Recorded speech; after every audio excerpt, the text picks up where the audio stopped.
Hello and welcome to Alan History Nerd. In this video I'm looking at nationalism. I'm going to be particularly concentrating on possible questions for the exam and again reflecting on how you can use key thinkers to make sure you maximise your marks in those exam questions.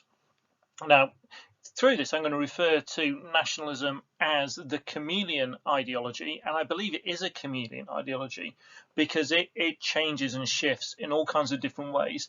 And in that way, particularly when looking for things that various nationalists have in common, can be quite difficult because it is such a varied ideology. Now, for the ideology questions, there are several kind of key bits to getting 24 marks. So you need strong knowledge, which is AO1. You need strong comparison, particularly comparing key thinkers in AO2 and comparing the different types of the ideology. And you need judgments about the key thinkers and what they say. Every essay must use at least 3 key thinkers. And the question can be on human nature, society, economy, or state, or broader comparison between either the types of the ideology, in this case nationalism, and some of the themes that might come out of that might be things like aggressive versus progressive, rational versus irrational, inclusive versus exclusive. And I'll look at some of those as we go through the video. I've made a specific video on exam technique for the 24 mark questions. And if you're worried about technique, it'd be well worth checking that one out as well. So who are these nationalism key thinkers? Well, there's a lot more than they've used, but they've picked a particular 5 like they do with all the ideologies. And again, you must use at least 3 of these in any essay if you're looking to get really top marks. So you've got Jean-Jacques Rousseau, who is a liberal nationalist, and his ideas are rational, they're inclusive, they're progressive, and include ideas like civic nationalism. Johann Gottfried von Herder, or I will just refer to him as Herder, is a conservative nationalist, and his nationalism is focused on language. He was a German. He was a German nationalist before unification of Germany, and he was writing about how what unifies a nation is their language and their culture. And he was a romantic. He was counter rational or irrational in terms of his ideology. Giuseppe Mazzini is another conservative nationalist, again involved in well, actually quite literally the fight for the creation of a nation and national unity, in this case Italy. Again, he's a romantic revolutionary. He rejects rationality. We have Charles Maurras, who was an expansionist or chauvinistic nationalist.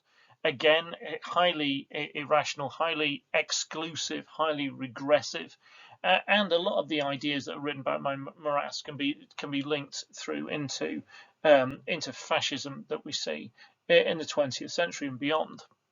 And then a really interesting one, we've got Marcus Garvey, who would be our anti or post-colonial nationalist, and he wrote about black nationalism and Pan-Africanism, and there's an interesting bit here about whether he's inclusive or exclusive, because he's very inclusive in terms of the idea of Pan-Africanism, and talks about kind of ethnic and cultural differences being put aside amongst black communities, but desires separatism for the people of African origin from the rest of the world, at least temporarily, though he doesn't wish any kind of hostility to other groups.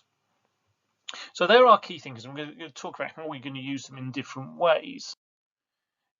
Now, what we see is various different types of nationalism, and we can see this kind of connected to our key thinkers. So we've got liberal nationalism, who seeks a world of autonomous nation states, which interact with each other, that trade with each other, that cooperate with each other, and form a degree of interdependency.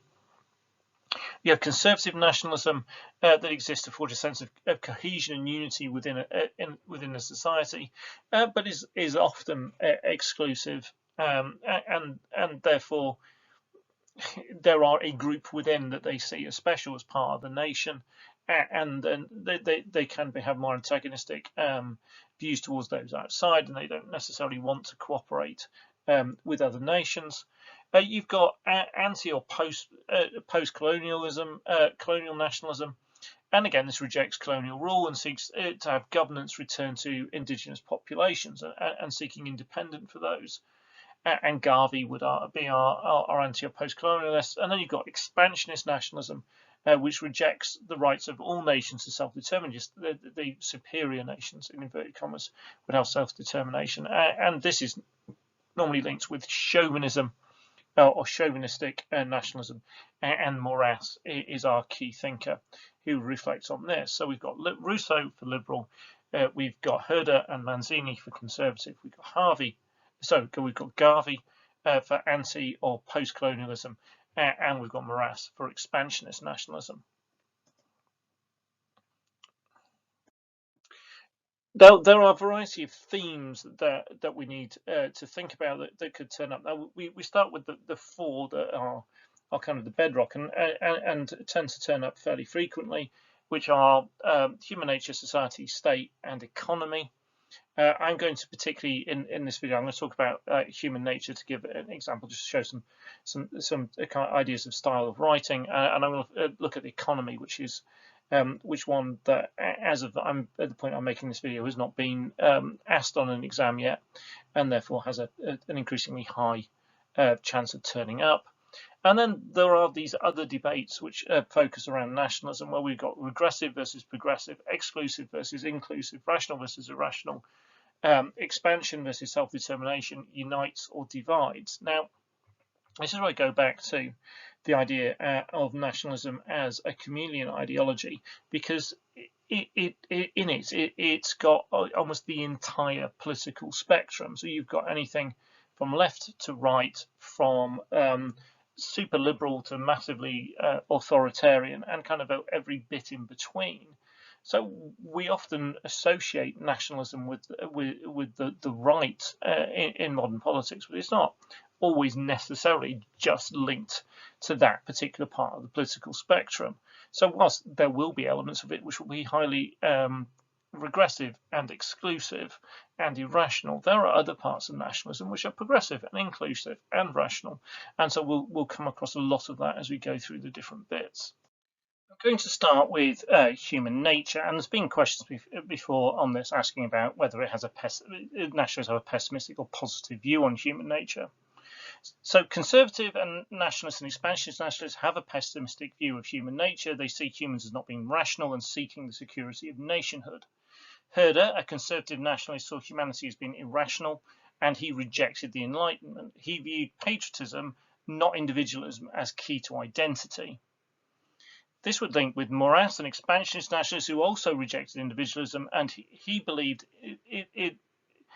in people placing themselves above the nation was a really bad idea. So he rejected individualism. He believed individualism had to be crushed and people made subservient to the state. Again, so that was just his really pessimistic view of human nature, because he thinks that people have to be subverted, they have to be controlled. However, liberal and post-colonial nationalists have a more positive view on human nature. They have a more rationalist or progressive view. Liberal nationalists such as Rousseau highlight the idea that humans are rational and their governments should serve the people rather than the people serving the government. Anti-colonial or post-colonial nationalists such as Garvey display highly positive views of human nature, demonstrated, for example, by Garvey's ideas on black pride and encouraging black people to see beauty and potential and achievement in themselves and their own kind.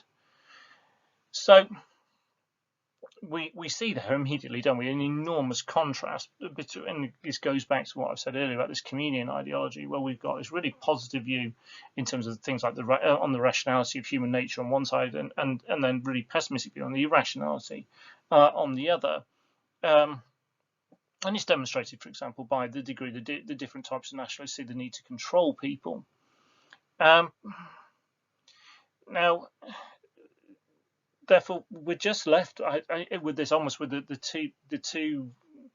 two halves split, where we've got two types of nationalism where we can push towards kind of a positive view on human nature, and two that we would lean towards more a negative view. And I think that's fine. And what hopefully this paragraph does is it contains in it evidence. It contains plenty from the key thinkers, so to show that kind of understanding. So even though actually coming to a definitive answer often on the nationalism questions is really hard, what you need to show is that you understand that it's complex. You understand that it's that there's lots of shades of grey in it, and that there is some agreement between some nationalists, but it's very difficult to find it across all of them.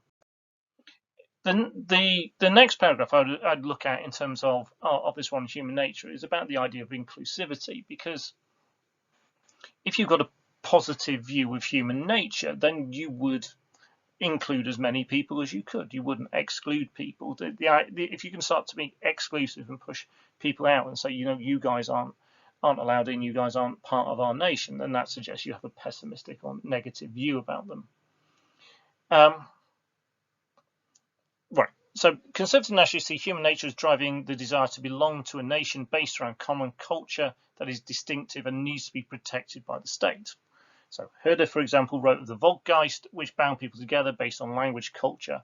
He desired He desired a German state to maintain this. Non-native German speakers were, in his writing, excluded from the Volksgeist. So again, it's possibly, you could argue, positive about Germans, but it's kind of it's separating people out. Expansionist nationalists committed to the nation. Commitment to the nation is all-encompassing. Marat spoke of integral nationalism that placed the nation above the individual and is strongly exclusive. So both of these suggest a pessimistic view of human nature, seeing the need to create exclusive societies. And you could talk about Marat's anti-Semitism, you could talk about the use of Marat's idea in fascist Italy and Nazi Germany, and things like that, to highlight this idea of exclusivity, about negative views about at least some of humanity. And actually, probably, is in most cases nationalists, it's the majority, isn't it? Because if you're not part of our nation, you aren't as good. And Marat wrote, for example, about the superiority of the French. So liberal nationalists have a more positive view of human nature, and this impacts on how they view the nation. This leads to a more inclusive understanding of nationhood and a belief in the ability to live and work together in harmony. So we see this with Rousseau's idea of civic nationalism. It calls for nations which people choose to be part of due to shared vision of rights, responsibility, creating an allegiance to their nation. And one of the most commonly given examples of civic nationalism in action is what has happened in America, where you've got a hugely diverse population, but with a strong sense of patriotism and belief in the ideals and institutions of the country. And this, you can argue, is underpinned by a positive view that humans can work together and act inclusively. Again, with this, we see the chameleon nature of nationalism, with a strongly pessimistic view on human nature from some, and they're highly inclusive and positive views from others. So again, nationalism is divided. So a final kind of main body paragraph you could look at on this is that is about how the view on human nature impacts on views of other nations. So some nationalist pessimistic view of human nature impacts on how they view other nations. Expansionist nationalist view based on chauvinism, giving them a feeling of superiority over other nations, promoted by Marat and reflected in both colonialism and fascism. These nationalists seek to dominate other nations, seeing other people and their nations as having no rights, in denying their right to exist even. I told this view must have a very pessimistic view of human nature of all those within all those other nations. Liberals and anti- and post-colonial nationalists have a more positive view of human nature, and this impacts on how they view other nations. So liberal nationalists such as Rousseau promote the idea of independent nation states based on consent of their people. Liberal internationalism takes the positive view further with the belief of nations working together and promoting mutual understanding and cooperation. And again, this is something that you can connect to Rousseau's writing.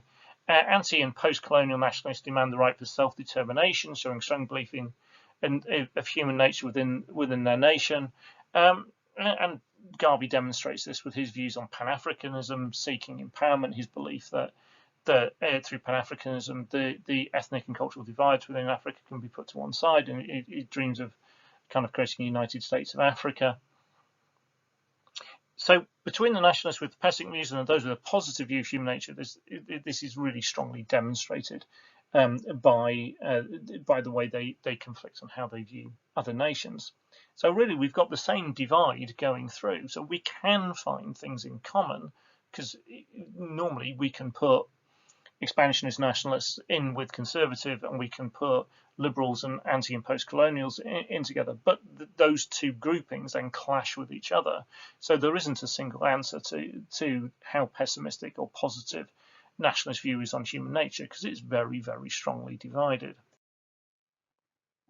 So as I said, one of the other areas I want to look at is the economy. Again, this really highlights the chameleon nature of nationalism. As well, we're going to have I'll talk you through very briefly some of the different ones. So liberal nationalism fits with the idea of free market economics. It promotes the idea of international trade and the idea of globalization, where you have interaction and interdependency between different nation states acting freely and working freely together. And this idea of cooperation and trade, it would be one which would sit very closely with the idea of free market capitalism, and lots of ideas that we now see to be fairly dominant. Now, conservative nationalism tends towards what we call nativism and protectionism. So nativism is about looking, and protectionism about looking after the industry and the people within the nation, and essentially placing that above all other things. Now, this can be seen in the 19th century in the UK, where we had the Tory party that promoted the Corn Laws, which helped the farmers in Britain, but not necessarily the people, as it protected the wealth of the land of the landed aristocracy, who also happened to only be the only people who could vote. Now, we've also seen a more modern example. We see with Trump and his policies of America first, with tariffs, highly protective tariffs placed on imports, an attempt to force American companies to move production back into the USA when they've been producing stuff elsewhere. And so in this, we see a rejection to a degree of free market economics. Now, it might sound odd talking about a president who's a multi-billionaire, who making his way in capitalism, but he wasn't promoting free market economics. He was promoting capitalism, but he was trying to interfere and and change things in favor of Americans. And now you also, this links in with things like the rejection of immigration, which is also this idea of there is a national group whose economic interests must be protected. And again, that we can see that linking with Trump. With expansionist nationalism, we see this leads first of all to autarky, which is when a nation is completely economically independent, so it's not reliant on other nations, because expansionist nationalists tend to view other countries very negatively. And then into expansion and colonialism, to feed the economy of this one superior in inverted commas nation at the expense of others. So we see the horrors of this through history. We see British colonialism with things like the East India Company, etc., which were taking advantage of a military power and industrialization to seek advantage and conquest elsewhere in the world, and then make lots of money out of it. And we see it with fascist Italy and Nazi Germany, where they expanded their territory to gain resources and territory, and in the case of Nazi Germany, vast amounts of slave labor. We also then see an economic view which comes out of post or anti-colonial nationalism, which tends to resist the economic influence of the former colonial powers, often creating economic systems that reject those of the colonial powers. So, for example, we see this in the emergence of socialism in places like Cuba, and it was in Zambia and in Zimbabwe. We also see in one of our key thinkers with Garvey seeking separatism for a separate black economy, demonstrated by his Black Star Line shipping company. So again, we've got this whole range of different economic views, and therefore it's difficult to see exactly where they're going to pitch a question, and therefore where you're going to find the areas of agreement. Now, so this is my attempt. What they might do, they might say, to what extent do nationalists agree on economic policies or economic principles or something along those lines? So again, you must use the appropriate thing because you have studied to support your answer. And in my introduction, I would look at something like this. So nationalism, loyalty and devotion to a nation, is a comedian ideology which covers almost the entire political spectrum. There are nationalists that favour free markets, others that seek to protect their industries from competition, others that embrace socialism, and others that seek expansion and exploitation of other nations. Though there are some central principles that nationalists would agree on, such as placing their own economies above all others, even here, however, there are outriders, and it is difficult to find much agreement between liberal nationalists and other types of nationalism. So in this, I've tried to set it up in showing what the debate is, to highlight that one of the focuses of my argument in this would be that actually there is an awful lot of disagreement. There is some bits. There is going to be a degree of self-interest which we can build in. We could build in as a central thing to try and pull some things together, but it's going to be very, very hard to kind of square the circle and sit the liberal nationalists in with the others, because essentially they don't believe in the same things. So this is an idea of a paragraph you might put together on free markets. So liberal nationalists advocate capitalism and free trade between nation states. Trade will lead to cooperation and reduce chances of conflict, as well as bring economic benefits such as lower prices. Again, the Corn Law is a good example of this. When it was removed, this fits with Rousseau's idea of rationality and freedom. The creation of the EC, which later became the EU in the 1950s, was largely based on the idea of economic cooperation and is a prime example of liberal nationalism. Other forms of nationalism reject this idea, seeking to protect their own economic interests. Conservative nationalists frequently reject free trade, seen recently with Trump's America First policy, which involved protective tariffs, and seen historically in Britain with the Corn Laws under the Tories 1815 to 1846. Some anti and post-colonial nationalists have rejected capitalism altogether, and seen in socialist nations such as Cuba and Zimbabwe. It is therefore clear that nationalists do not agree about the need for free markets, and that liberal nationalists being an outrider, and liberal nationalists being an outrider, again, you saw in my introduction, is something that I would carry on through my essay, and it's something you can do with a lot of the ideologies, actually. For example, if you're writing about socialism, you'll often have Giddens and the Third Way as an outrider as you go through. So then there are other things that you would go on and talk about. So one idea is of economic independence and autarky. So Garvey's an interesting thinker on this. You can talk about the Black Line Shipping Company's aim for the African people to become economically separate from the white world. That long term would lead to respect, and that would only come, he argued, through economic strength. So again, so you can say Garvey's argument is one for economic independence and autarky. Morasna's influence of his idea of integral nationalism, which subjects everything to the collective will of the nation, can be seen from a basis of fascism's drive for autarky, demonstrated in both fascist Italy and Nazi Germany. These states also moved away from free market capitalism, focusing on resources on militarism, and militarism is another part of Morasna's writing.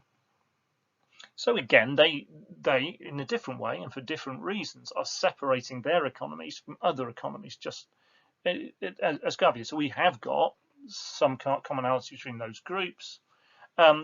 So conservatives also promote economic independence through nativism, aiming to promote native industry and protect jobs from foreign competition and immigration. Trump again is a good example here.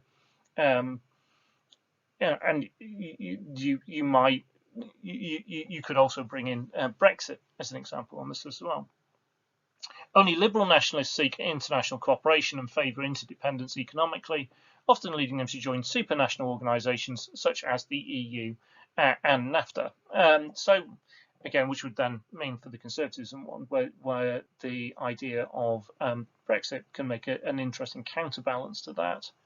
So again, I found commonality between some of the different branches of nationalism, but I failed to find it between all of them, and that's fine. I think in this is you can still build a perfectly well-judged argument on that, and you can go, well, there is agreement because these group agree with that group to a degree, but this group again is outside, and that would give a kind of line of argument that could run through your essay.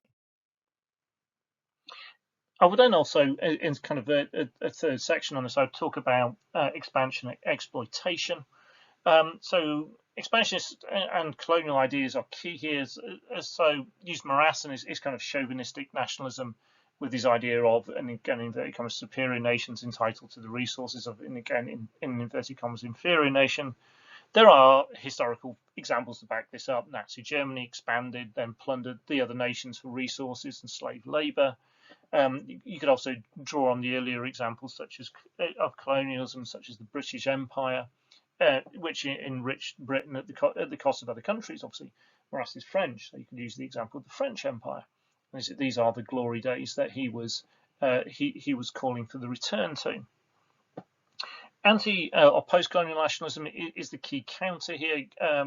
So Garvey is writing is in absolute opposition to imperialism. And you could also draw on post-colonial nationalists seeking to stop globalization, in particular, resisting multinational companies entering their economies. Liberal nationalism, again, would stress cooperation and independency rather than exploitation.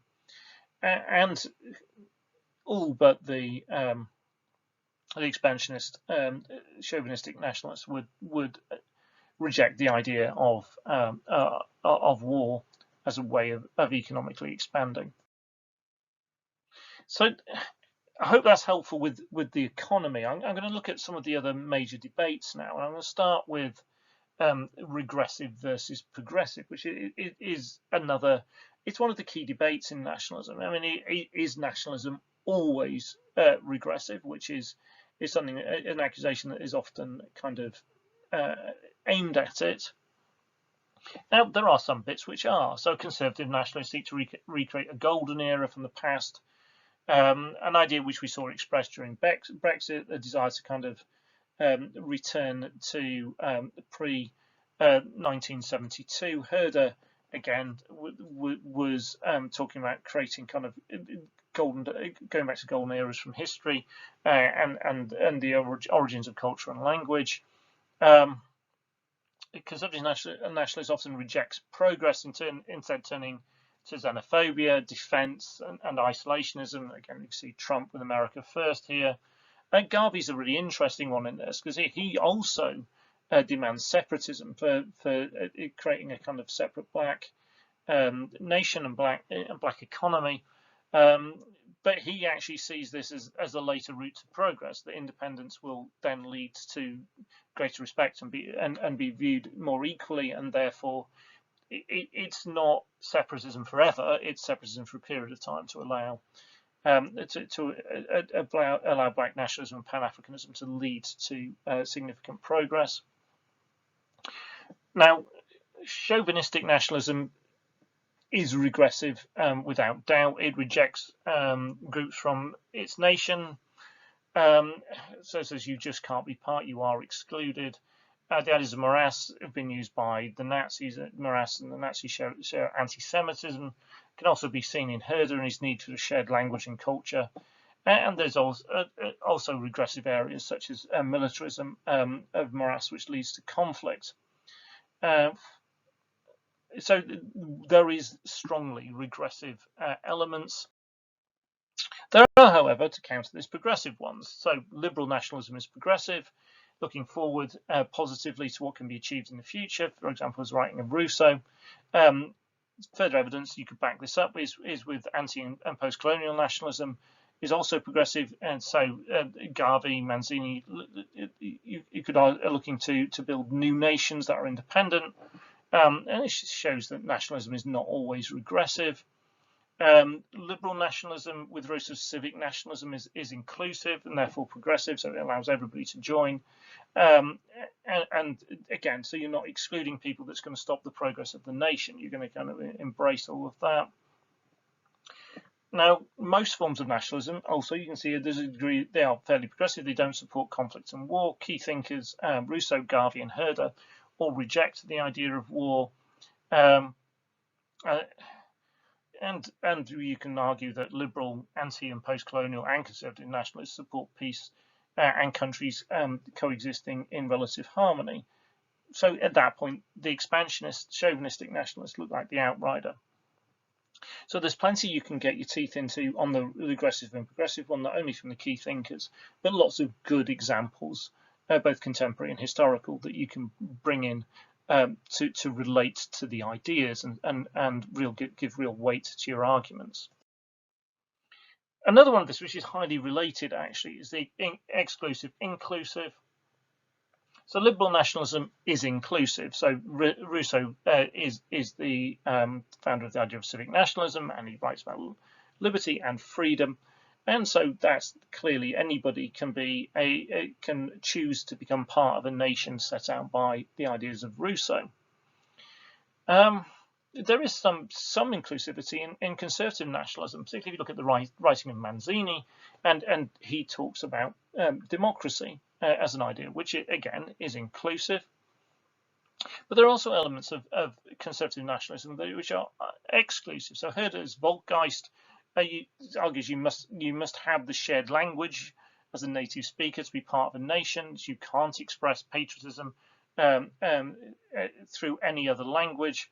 And you have to have that shared culture. So essentially, you are excluded from Herder's style nation unless you have that shared language and culture, and language in particular. Chauvinistic nationalism is highly exclusive. So Maurras talks about the superiority of the French. He was anti-Semitic. Action Française, which was a movement he was involved in, was highly xenophobic, and his ideas have been linked to regimes such as Nazi Germany. Anti and post-colonial nationalism can be seen as being inclusive. So you could talk about Garvey and Pan-Africanism and Black nationalism sought to unite all people of African origin, overcoming ethnic, cultural, language differences between Black people and uniting them together. And again, Garvey talked about the United States of Africa. But you could argue that that Garvey's arguments are exclusive, because he talks about separatism, rejecting of the white world, a view that Black culture and history was superior. And we often see post-colonial nationalists rejecting the political systems, the economic systems, and other parts that have been brought to them by the imperial powers. And again, you can look at Mugabe in Zimbabwe and things like that to show that.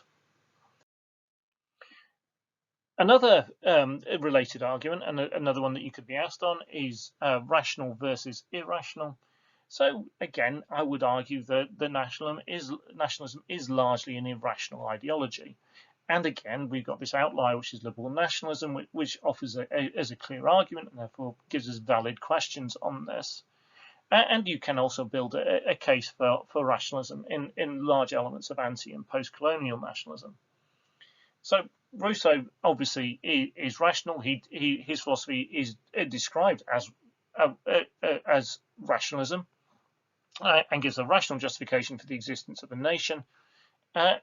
His writing, however, does contain some more romantic arguments about a national spirit that may cast some doubt about the complete rationality of everything Rousseau says. That national spirit bit is interesting because it can give you a thread where you can pull almost all the nationalists together, because they all seem to agree that there is something special, some kind of something that isn't completely explainable or rational, that unites a group of people together to form a nation.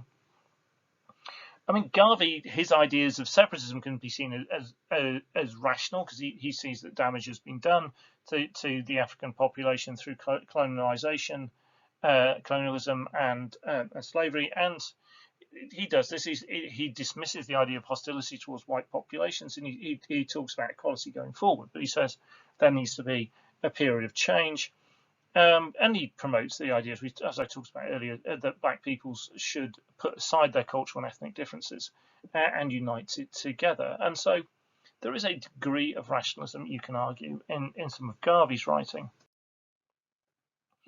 On the irrational side, well, we've got Herder, who again talks about a unique spirit and Volkgeist of each nation. His culturalism was an expression of customs and history, and the idea of patriotism as central to a person's identity. And all of this is romantic. He goes against the idea of rationality. Manzini also is a romantic who rejects rationalism, and he was literally fighting for his nationalistic belief. And he also wrote of a national spirit. So we've got this. We can see trace it back through Rousseau, through Herder, through Manzini. So we are getting a common thread which you could look at, that there is some degree of irrationality that sits with all of them. Now, conservative nationalism more broadly does reject rationalism. It appeals to emotions, often creating a kind of us and them, appealing to emotional attachments, and maybe in the UK to Queen and country, in America to the land of the free, the greatest nation on earth, and all that kind of thing. It often it involves a degree of belief in a nation's superiority. Again, there are things with things in fairly recent times like Trump and Brexit and things like that. There are quite a lot of things that you can relate to this to in things that are going on in the world at the moment. Again, look at Putin and the actions of Russia. And Maurras, again, completely irrational, rejects irrationality, rejects equality, believes in French superiority, looks back to an age of French glory, promotes the submission of the individual to a collective national spirit, and there's those words, national spirit again. His ideology is xenophobic and anti-Semitic in nature, so therefore his writing is highly irrational. And we can pull that central thread through and go, well, essentially, although there are some rational elements to some parts of nationalism, overall it is an irrational ideology. Thank you very much for watching. I hope that helps in your preparation for doing ideology questions in the exam, and also kind of enriches or develops your understanding of some of the key thinkers and some of the key arguments and ideas going through there. I do recommend this kind of idea of starting from the point of nationalism being far more different than it is similar, and will make your life easier. There are common threads which you can find depending on the particular question that's asked, but hopefully some of that will give you some ways of approaching it. So thank you very much for watching. If you've liked it, please hit like. If you have any questions or comments, please leave those below. If you haven't subscribed already, then please do. There's tons on here for A-level politics, as well as a whole range of different history topics. More will get added. So if you're interested and you want to find out more about it, make sure you're subscribed. There's also super thanks on here again now. And also we've launched into the exciting world of TikTok. So if you want to catch some of our shorter videos, you can find them on there. Thank you very much for watching.